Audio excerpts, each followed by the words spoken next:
Hi guys and welcome on GSM-ABC YouTube channel. In this video I will show you how to change and customize the watch faces on Samsung Galaxy Watch 6.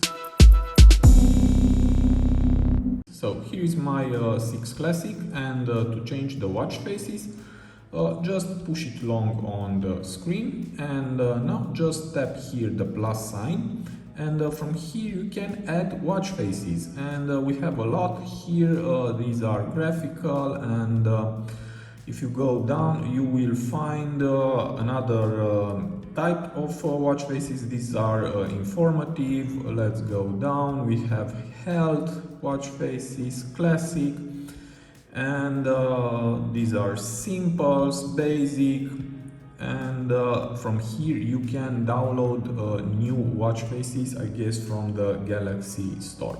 Okay, and when you are ready, just pick one. I will choose this one, and also from here you can customize. Just tap here, and you can choose the color. Just rotate the bezel and choose the desired color. I will choose, for example, blue.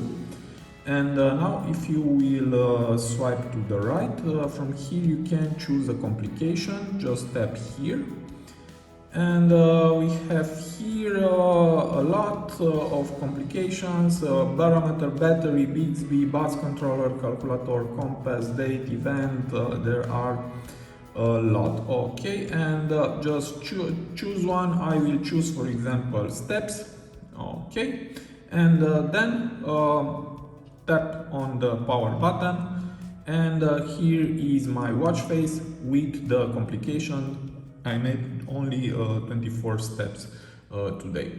So this was my tutorial for today. I hope to be useful, and see you to the next. Have a nice day.